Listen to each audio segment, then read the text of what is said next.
Olá. Nosso próximo passo agora é. Eu vou voltar um pouquinho naquele código antes de converter para orientação a objetos.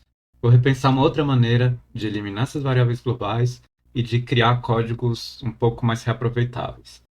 A técnica que eu vou mostrar para vocês se chama Parser Combinators. É uma técnica que veio do campo de programação funcional, é muito utilizada em linguagens como Haskell, em linguagens funcionais, pouco utilizada no Python por alguns motivos. Primeiro, para quem não vem de uma linguagem funcional, e é o caso do Python, Python aceita alguns estilos de programação funcional, mas não favorece particularmente bem esse estilo. É, o tipo de raciocínio que vai aparecer aqui pode ser um pouco tortuoso. Aquele tipo de código que dá um pouco de nó na cabeça e que é difícil de entender. Mas enfim, vamos com calma, eu vou explicar tudo bem aos pouquinhos, espero que vocês não fritem muito o cérebro na aula de hoje. Outro motivo tem a ver com performance. Python não é particularmente muito eficiente em executar funções, e ele é menos eficiente ainda em otimizar o código, né, em transformar um código genérico para um código especializado a uma determinada situação. E isso é essencial para criar uma linguagem funcional eficiente, né, que ela saiba reescrever o código de maneiras mais eficientes para eliminar custos associados a chamadas de funções excessivas, a criação de funções novas.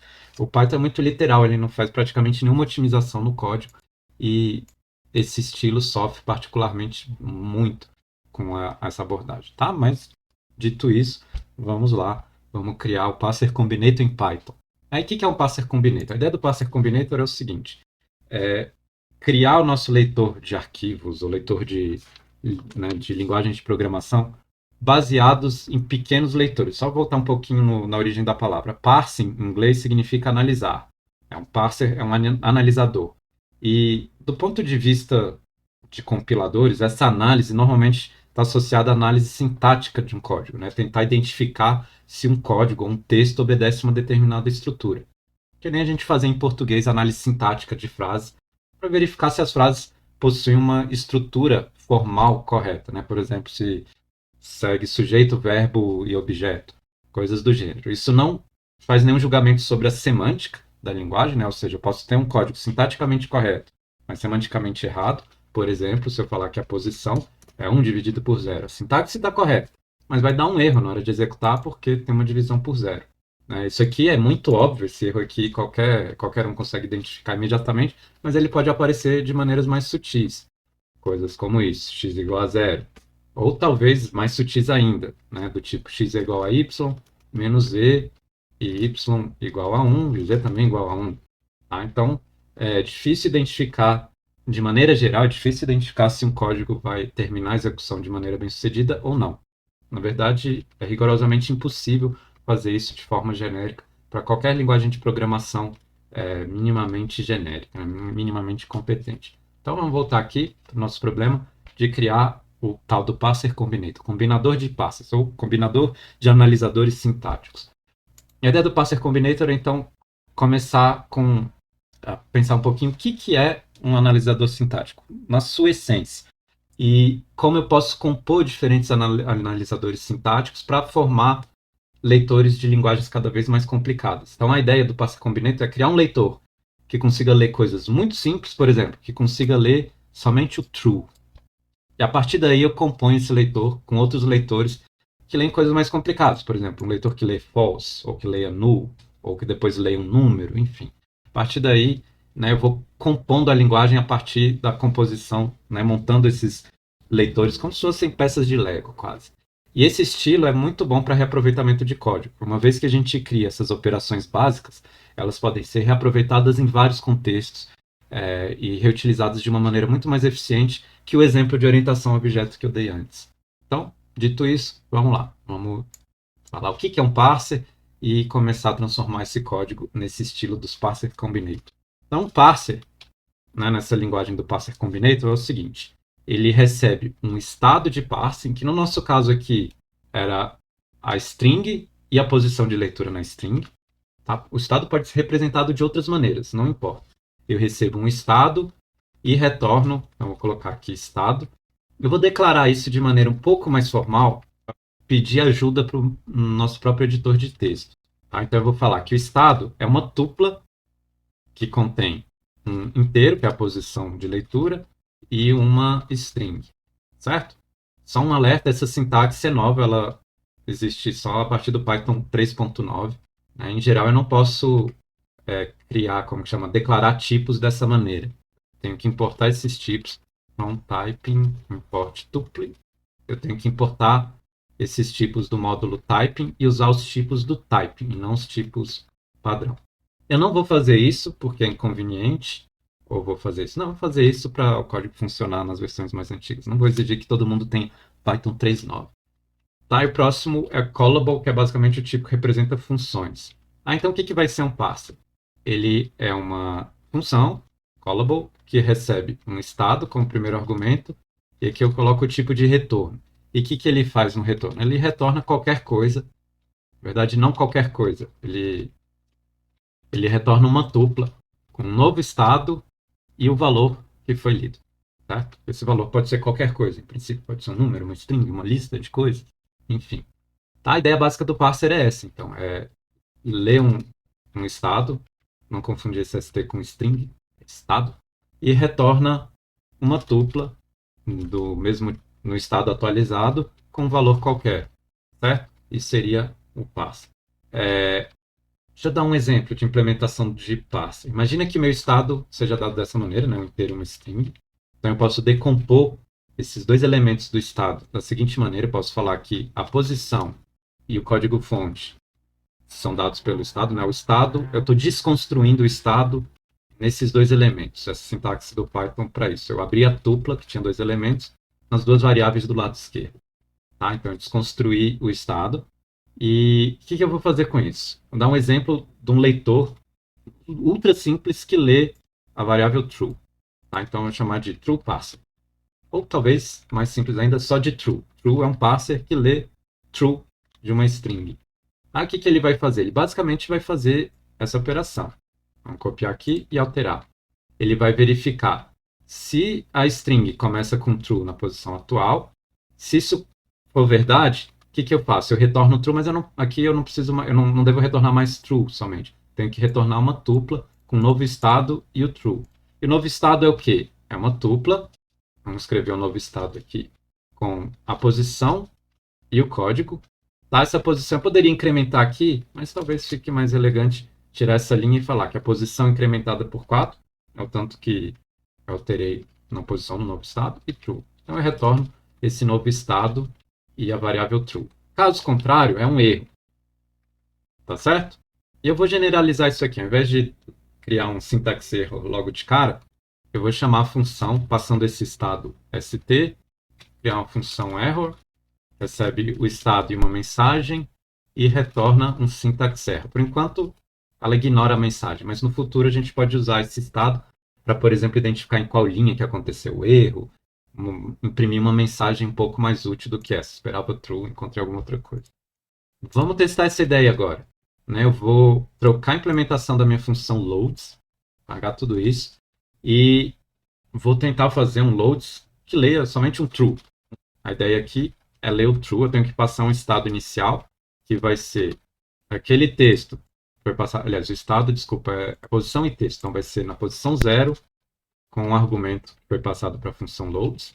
Né? Então, esse aqui seria o estado inicial. Vou escrever assim. Passo esse estado para a função true e ela vai retornar um novo estado, que eu não estou interessado, e o valor. Que no caso sempre é true, mas enfim, não importa. E eu retorno esse valor. Vamos ver isso executando na prática. Se eu rodo o código, ele lê o primeiro true e falha nessa função aqui, loads false. Certo? Ele passa aqui e falha nessa linha onde ele está tentando imprimir loads false. Porque ele fala, esperava true, mas na verdade apareceu um false. Então a gente precisa consertar o nosso código. Né? Eu poderia criar aqui um parser de false, só que isso não resolve o meu problema. Aliás, primeiro deixa eu implementar ele de maneira correta. Isso não resolve o meu problema, porque aqui eu teria que escolher se eu vou ler true ou false. Eu quero testar as duas possibilidades. Então, o que eu vou fazer? Eu vou criar um parser, vou chamar de JSON, que vai ser uma combinação N of true e false. Aí as coisas começam a dar um nó na cabeça, que já não estava dando antes. Esse N-off é o quê? Ele é um combinador de parsers. Ele recebe uma lista de parsers, então uma lista de parser. Eu preciso importar esse list do typing, porque comprometi com em usar o Python 3.8. Tá? Esse list aqui ele só serve para representar um tipo, mas ele não é uma classe de verdade. Ele recebe uma lista de parsers e cria um parser. Qual que é a ideia aqui? Que N-off, ele cria um parser que retorna o primeiro parser bem sucedido na lista. Legal. E como que a gente implementa isso?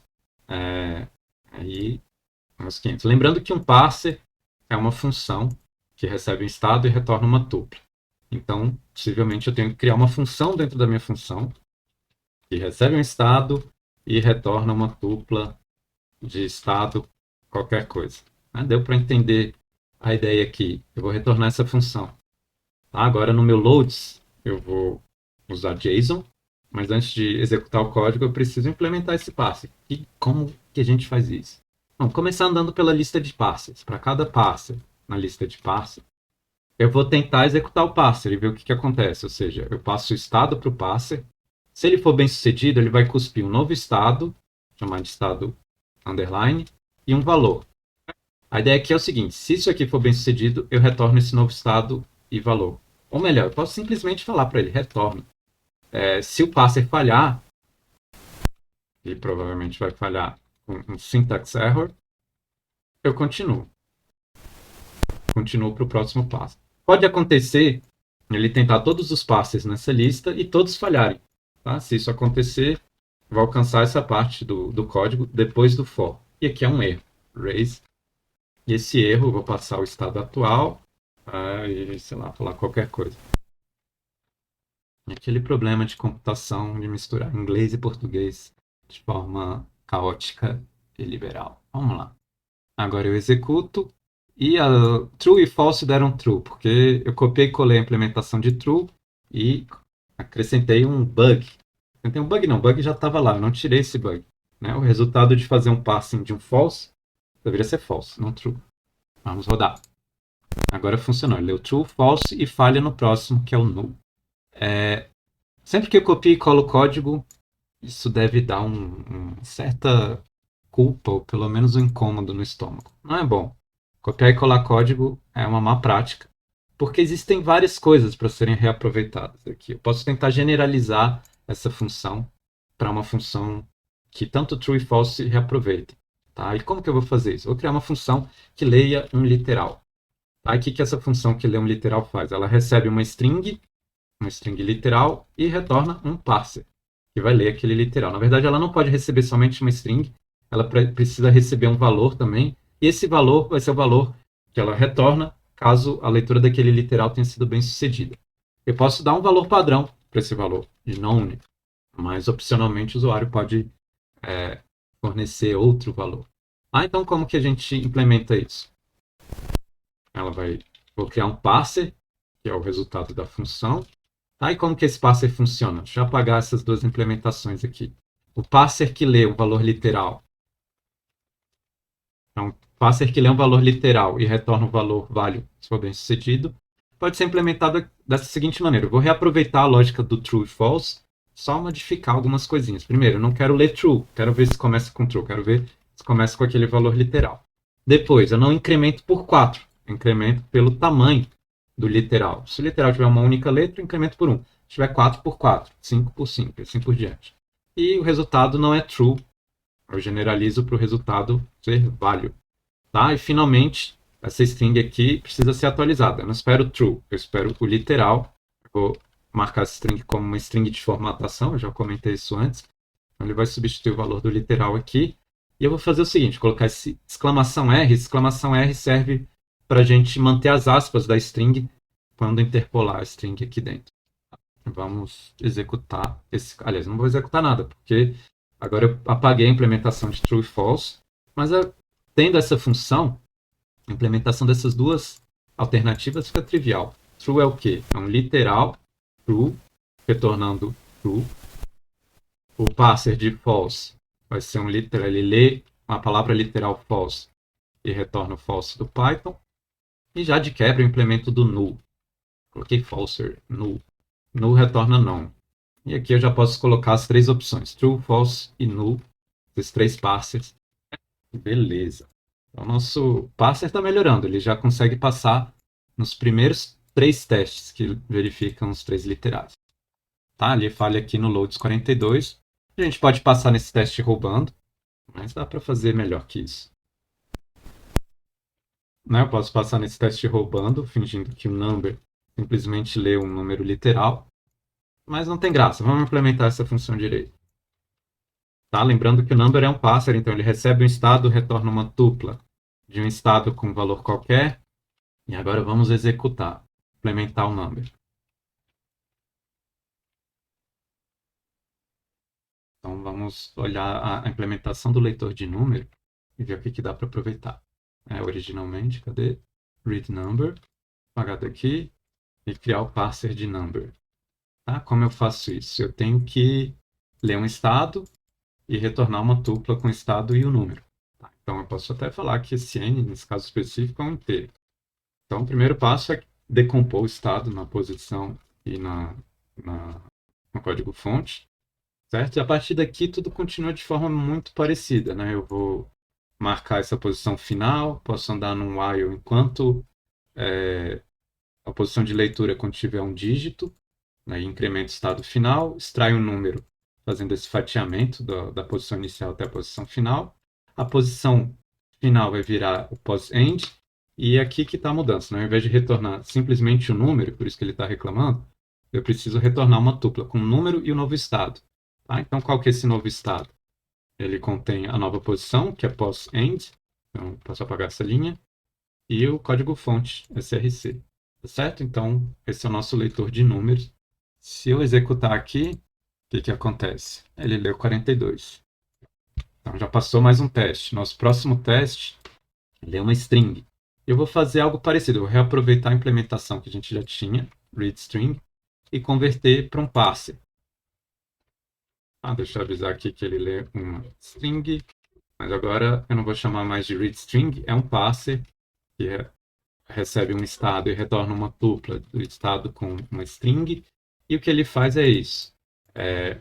A posição e o código-fonte eu extraio do estado, ele lê a posição final, né, a posição da aspa que fecha a string, depois extrai essa string assim, e o resultado agora é uma tupla com estado final, que está na posição pos-end mais 1, e o código-fonte, src. O que ele está reclamando aqui? Ele está reclamando dessa variável src, eu vou chamar ela de string. Certo? Então agora eu tenho um leitor de string. Vou colocar aqui string e vamos executar. Ele não passou no Hello World. Sim. E aqui o problema é o seguinte. A minha função NOF tenta ler vários elementos e retorna o primeiro que deu certo. Nosso leitor de números, se ele tentar ler algo que não é um número, o que vai acontecer? Ele vai avançar o pos-end até encontrar como que chama? Um elemento que não é mais um dígito, mas se a posição de leitura contiver um elemento que não é um dígito, meu pos-end nunca vai incrementar, nunca vou executar essa linha aqui, pos-end mais ou menos igual a 1. Então, eu tenho que verificar o seguinte, se o pos-end for igual a pos, significa que ele não avançou nada na leitura desse número. Ao invés de tentar ler um número a partir de uma string vazia, eu vou fazer o seguinte, né? Se as duas posições forem iguais, eu dou um erro. Acuso que no estado inicial, qualquer coisa que eu esteja querendo ler não é um número. Vamos rodar, e agora ele lê até a string. Na verdade, ele lê até aqui embaixo de uma maneira estranha. Tá, vamos ver aqui qual que é o problema. Ele está lendo isso aqui como uma string, porque o meu código de string original era um pouco roubado. Ele já assumia que a posição atual continha uma aspas, e eu não verifiquei isso. Tá? Então, eu tenho que verificar. If se a posição de leitura tiver qualquer coisa diferente de aspas duplas, eu tenho um erro. Faço o estado e digo que não é uma string. Exclamações para descontrair um pouquinho. Então ele lê até o Hello World e falha. Cadê? Nessa linha que tenta ler uma lista. Legal. Agora vamos para a leitura da lista. Tanto esse leitor de número de string eu poderia tentar decompor em operações mais elementares. Não vou fazer isso. A gente vai fazer isso para os leitores de objetos e arrays. Tá? Primeiro eu vou apagar esse cara aqui, que ele não acrescenta nada.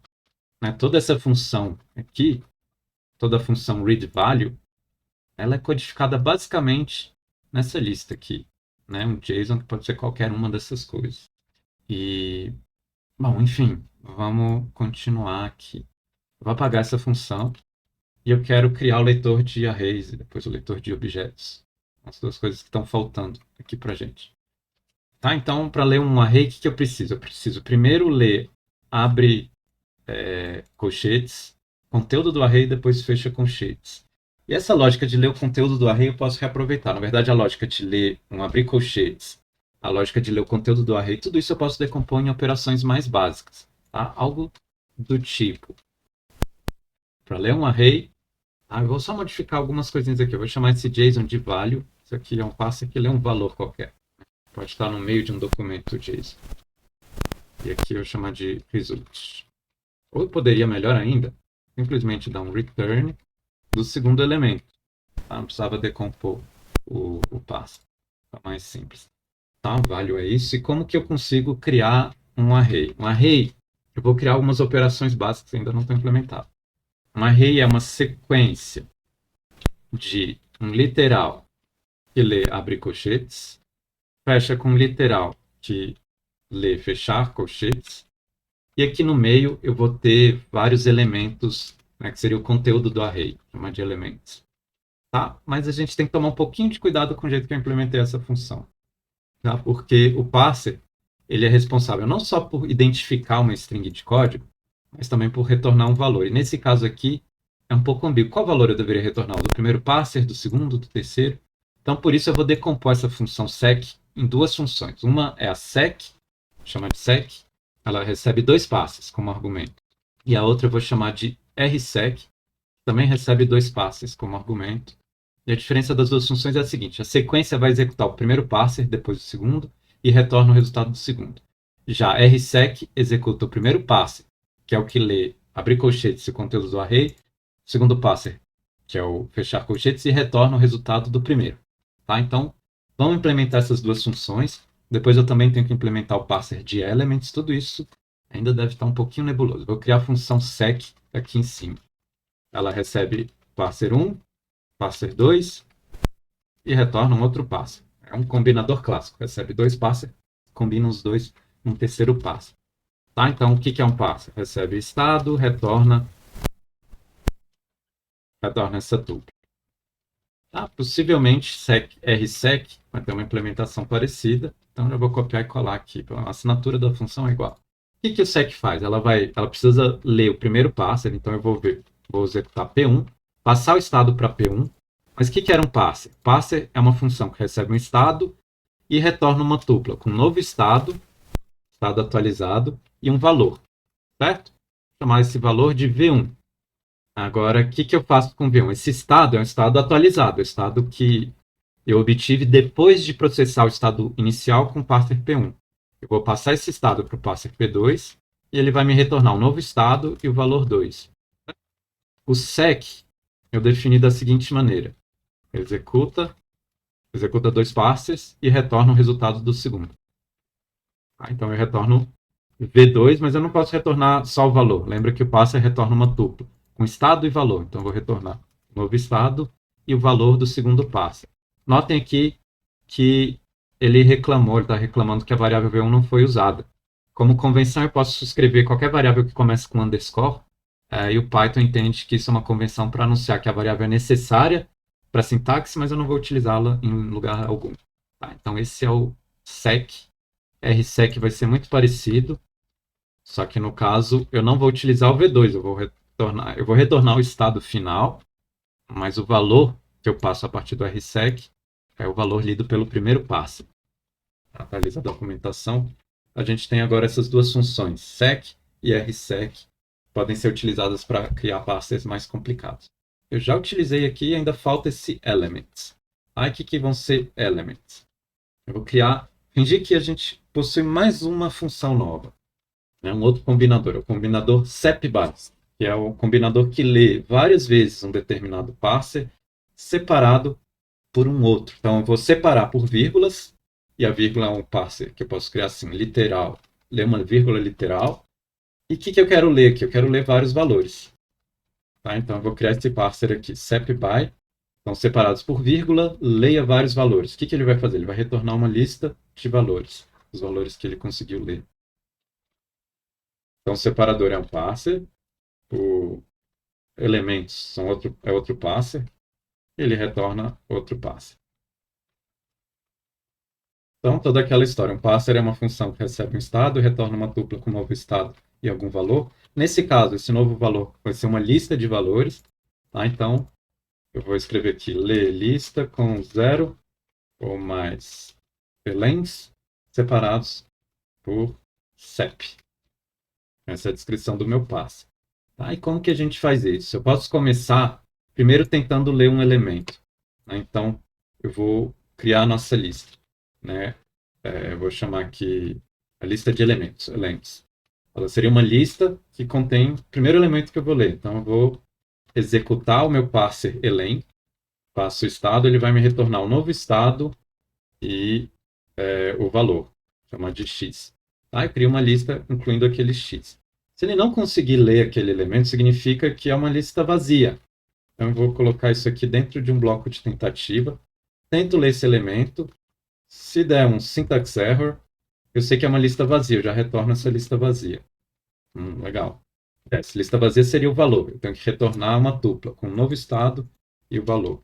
Nesse caso aqui, eu mantenho o estado original e coloco como valor a lista vazia. Né? Como ele está lendo, nesse caso aqui, seriam 0 elementos, eu não avanço no estado. Né? Eu não avanço nenhuma posição no estado, eu posso reutilizar o estado original. Então, isso aqui corresponde à lista vazia. Agora eu vou começar a ler elementos. Então, qual é a ideia aqui? Eu entrar num loop infinito e testar. Cada iteração eu verifico se ele consegue ler um separador. Tá? Então, o meu estado e o separador. Não estou interessado no valor do separador. Eu coloco esse underscore. Eu atualizo o meu estado a partir da leitura do separador. Se ele não conseguir ler um separador, vai dar um erro de sintaxe. Né? Então, except. Se ele não conseguiu ler o separador, significa que é hora de retornar essa lista de elementos junto com o estado atual, após a leitura. Agora, se ele conseguir ler o separador, significa, né, por exemplo, se o separador for uma vírgula, ele leu a vírgula, significa que eu preciso de um elemento após a vírgula. Ou seja, eu vou ler stx a partir de um elemento do estado anterior. Tá? Esse x eu acrescento na lista. E deixo o laço rodar. Então, na próxima iteração do laço, ele vai tentar ler um separador. Se não existir nenhum separador, por exemplo, ele lê fechar colchetes, vai dar um erro de sintaxe, e a partir daí eu posso retornar os elementos. Agora, se ele leu o separador e obteve um erro de sintaxe na leitura do elemento, eu posso propagar o erro, porque ele deveria, nesse caso aqui, ler de maneira bem sucedida aquele elemento. Se não leu de forma bem sucedida, significa que o documento é inválido. Tá? Então, a gente criou essa função sepby, que combina esses parsers de uma maneira não trivial. Né? Ela usa um parser separador, um parser que descreve os elementos que eu vou ler, e retorna um novo parser que lê uma lista desses elementos. Tá? E a partir daqui, eu crio a minha string. Tem um problema, vocês vão ver aqui agora. Né? Elements é uma lista de value. Array, eu faço essa combinação de parsers. Coloco os elementos aqui no meio. Só que value pode ser um array. E aqui eu entro numa circularidade. Porque o value pode ser true, false, null, number ou array. Mas a definição de array depende da definição de value. Então não tem como ordenar essas linhas de uma maneira que faz sentido.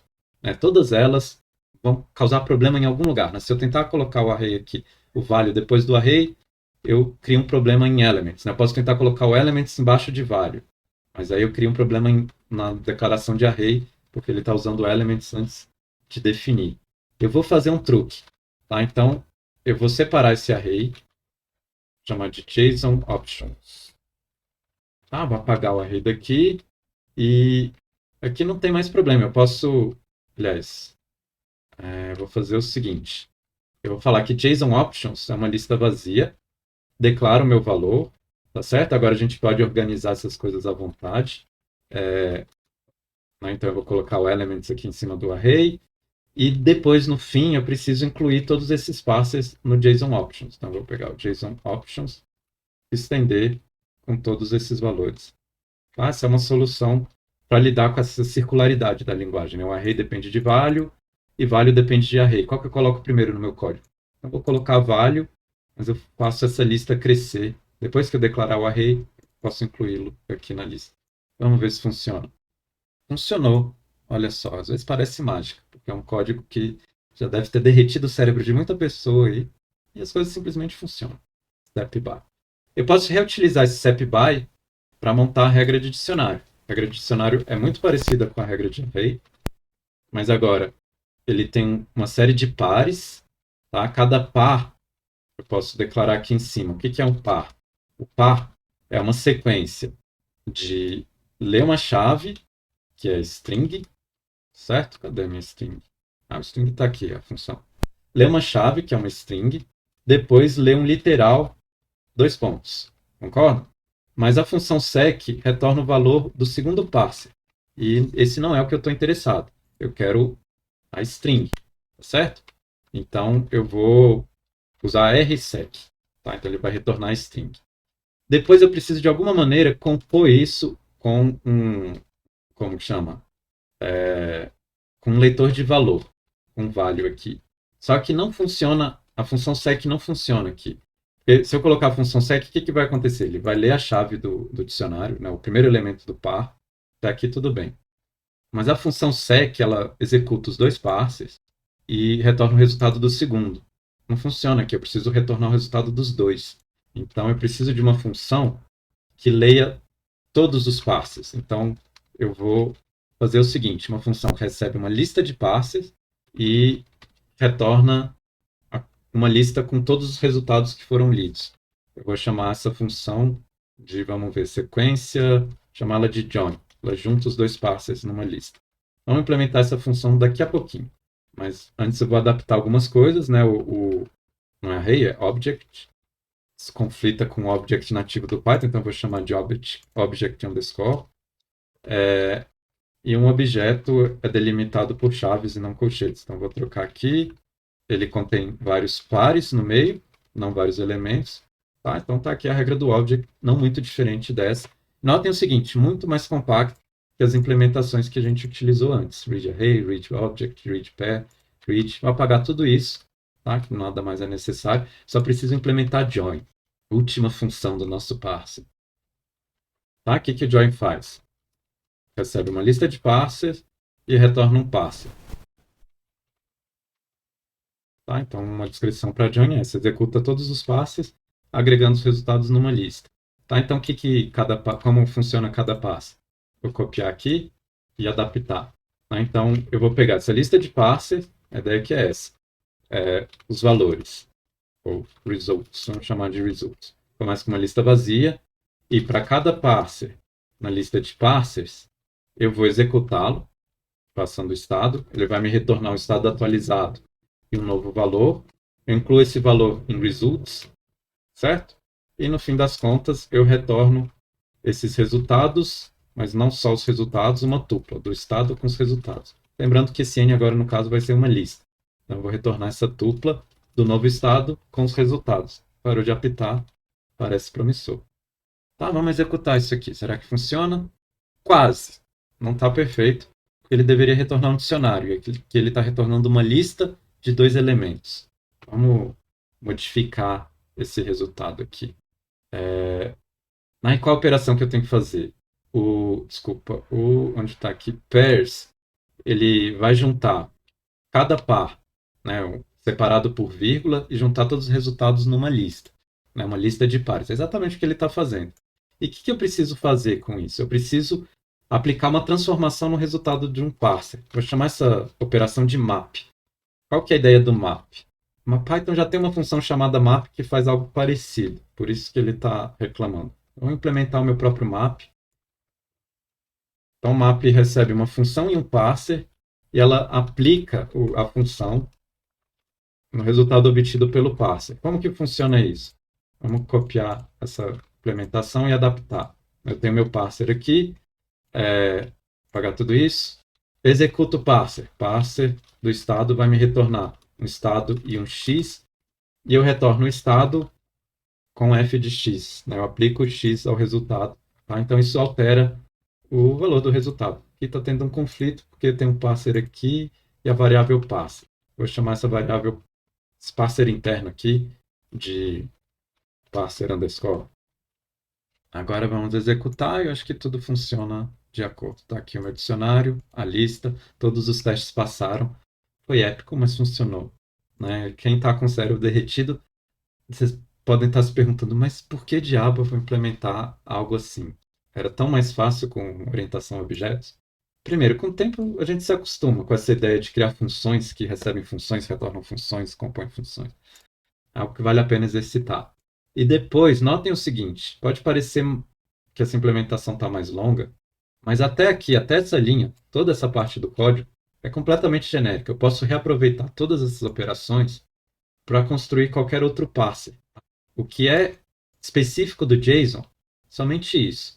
Número, string e essas regras aqui de baixo. Na verdade, até número e string pode ser que tenha uma certa margem, né? Existem várias maneiras de representar números em diferentes linguagens, mas é algo reaproveitável. Né? Existe uma sintaxe em comum, ou pelo menos existem algumas linguagens que leem números da mesma maneira que JSON, algumas linguagens que representam strings da mesma maneira que JSON, é algo que talvez dê para reaproveitar também de outras implementações. A declaração da sintaxe é quase que só isso, é muito curto. Tá? Então, esse é um jeito muito eficiente do ponto de vista de economia de código. Tá? Eu não vou fazer esses testes agora, mas ele não é eficiente em termos de velocidade de execução, tá? Por causa do jeito que o Python é implementado. O Python não é muito amigável para esse tipo de código, né? Principalmente para código que crie funções dentro de funções. O Python não consegue fazer isso de maneira muito eficiente, por isso que esse código talvez não execute tão rápido quanto o outro. Mas, dependendo da nossa pressa, enfim, da situação, pode ser mais vantajoso conseguir criar um parser muito rapidamente, né? Porque aqui a gente precisou criar tudo na unha. A ideia é que essas funções endoff, literal, sequência, etc., existam numa biblioteca que eu simplesmente importo, né? Não preciso mais mudar a definição dessas funções e reaproveitá-las em outros projetos. Né? Já está pronto. Não tem nessa ideia de escolher um dos parsers de uma lista, já está liquidado aqui. Escolher uma sequência de parsers também está liquidado, não preciso mais mexer com isso. A única coisa que eu preciso para especializar meu parser para uma linguagem específica é alterar essa parte do código e ela é muito curta. Tá? Com isso eu fecho essa aula. Espero que estejam todos vivos e vamos com cuidado. Eu sei que esse vídeo expõe um estilo de programação que não é muito comum, que talvez a maioria de vocês não esteja muito acostumados, mas é algo possível, não é algo de outro mundo. Se andar com calma, tentar entender passo a passo a função, tentar entender cada etapa da execução dessas funções, tudo se resolve. Né? Então, se você não conseguiu entender o vídeo da primeira vez, pausa, lê de novo, essas ideias vão fazer sentido, eventualmente. Tá? Então, com isso eu fecho os Parsers Combinator. Até a próxima.